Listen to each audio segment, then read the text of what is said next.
Hello friends, कैसे हैं आप। कल मैंने आपको 10 क्वेश्चन की सीरीज़ कराई थी करंट अफेयर से।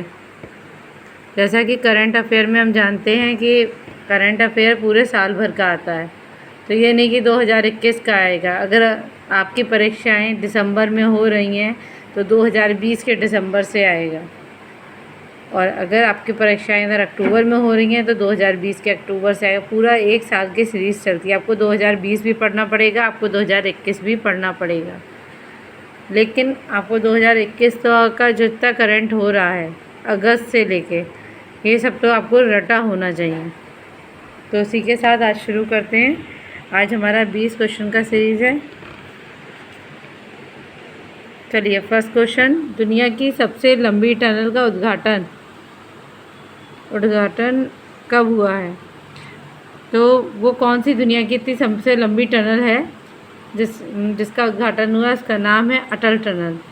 और ये क्या है, इसका उद्घाटन हुआ है 3 अक्टूबर 2020 को हुआ है।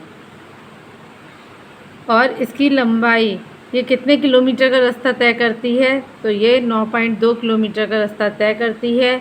मनाली से लाहौली को जोड़ रही है। ये ऐसी टनल है, इसके बारे में, ये इम्पॉर्टेंट टनल है, इसीलिए इसके बारे में कुछ इम्पॉर्टेंट बात ये है कि ये ऐसी टनल है कि आप अगर इसमें 9 किलोमीटर का रास्ता तय करते हैं तो ये टनल, इसमें आपको लाइट की सुविधा, नेट की सुविधा और सीसीटीवी कैमरा इस टनल में सब कुछ उपलब्ध है। दूसरा क्वेश्चन, ग्लोबल स्मार्ट सिटी 2020 में किस देश का शीर्ष स्थान प्राप्त हुआ है, तो वो है सिंगापुर। भारत माला परियोजना का है या स्वर्णिम चतुर्भुज का है, इसका संबंध किससे है, सड़क निर्माण से। तो ये क्वेश्चन भी बहुत इंपॉर्टेंट है। इस तरह के क्वेश्चन अधिकतर ये जीएस के पेपर में देखे गए हैं, और मैं उससे बस इम्पॉर्टेंट वही देख के आपको भी रोज कराने की कोशिश कर रही हूँ। फरवरी 2021 में अटलांटिक महासागर को अकेले पार करने वाली विश्व की सबसे कम उम्र की महिला बनी है।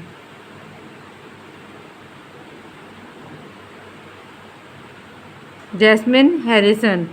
21 वर्ष की उम्र में इन्होंने कैनारी द्वीप से अपनी यात्रा प्रारंभ करी और एंटीगुआ तक जाती हैं। तो विश्व की अटलांटिक महासागर अकेले पार करने वाली महिला का नाम है जैस्मिन हैरिसन। खेलो इंडिया यूथ गेम में 2021 में 4 खेलों को मंजूरी दी गई है, जिसमें करारी पट्टू, मलखम्बम और थांग ता आते हैं। इसका संबंध मणिपुर की मार्शल आर्ट से है। इंटरनेशनल मिसिंग चिल्ड्रंस डे कब मनाया जाता है, 25 मई को मनाया जाता है। 8 मई को क्या मनाते हैं हम लोग, विश्व रेड क्रॉस डे। 1 मई को श्रम दिवस। हाल ही में किसने चांद पर पानी की खोज के लिए अपना मोबाइल रोबोट भेजने की घोषणा की है, तो हम सब जानते हैं नासा ने घोषणा करी है। 1 अक्टूबर 1958 में ये हुआ था। और इसको बनाने का ये कब तक लिया गया है फ्रेंड, कि कब तक भेजा जाएगा इसको, तो 2023 तक ये योजना पूर्ण हो जाएगी। और नासा का मुख्यालय कहाँ है, वाशिंगटन डीसी में है। हाल ही में किस देश ने वैज्ञानिक ने पहली बार लैब में कृत्रिम मिनी हार्ट विकसित किया है, तो ये है ऑस्ट्रिया। भारत जैव विविधता पुरस्कार 2021 जीता गया था शाजियन एम ने। इन्हें केरल का ट्यूमर मैन भी कहा जाता है, किसे, शाजियन एम को। 18 मार्च 2021 को स्टॉप टीवी पार्टनरशिप बोर्ड का अध्यक्ष चुना गया है। किसे चुना गया है, डॉक्टर हर्षवर्धन को। और ये टीवी जो हम लोग देखते हैं वो टीवी नहीं है, ये टीवी है ट्यूबरकुलोसिस, जो एक बैक्टीरियल बीमारी होती है, बैक्टीरियल डिसीज़ है। प्रधानमंत्री कार्यकाल के प्रधान सलाहकार जिन्होंने हाल ही में अपने पद से इस्तीफा दे दिया है, वो हैं पीके सिन्हा। हाल ही में किस देश ने भारत को मुद्रा हेर फेर निगरानी सूची में शामिल किया है, तो ये अमेरिका। फलों और सब्जियों का निश्चित आधार मूल्य निर्धारित करने वाले देश का पहला राज्य कौन सा बना है, केरल। विश्व में कपास व्यापार में भारत के प्रीमियम कपास को किस नाम से जाना जाएगा, कस्तूरी कपास।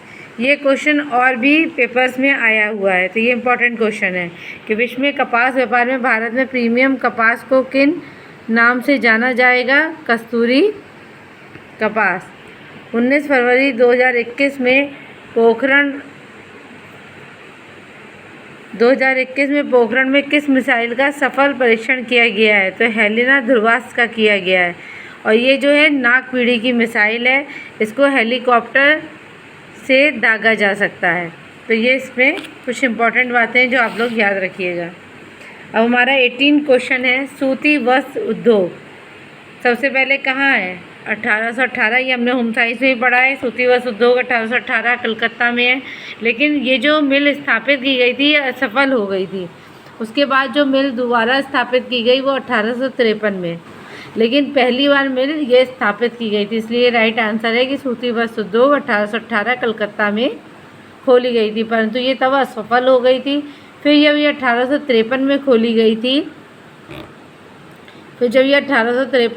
गई थी, तब ये सफल हो गई थी।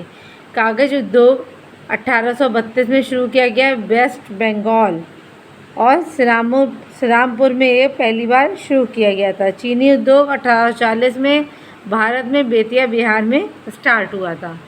औपनिवेशिक शासन के दौरान राष्ट्रीय आय का आकलन करने वाला प्रथम भारतीय कौन रहा? दादा भाई नौरोजी।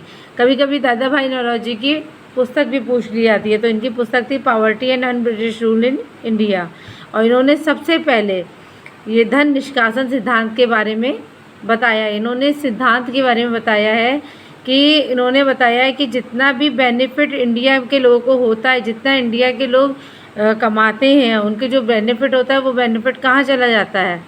उनका उत्पादन ब्रिटिश चला जाता है। तो सारा जो उस समय शोषण भारतीयों का किया जा रहा था, तो उन्होंने इसको धन निष्कासन सिद्धांत के द्वारा बताया गया है।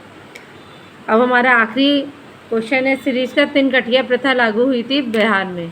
ऐसे ही कई प्रश्न सीरीज के साथ हम फिर कल मिलेंगे। ओके, आपको अच्छा लगा हो लाइक करिए, सब्सक्राइब करिए, शेयर करिए। Bye, thank you.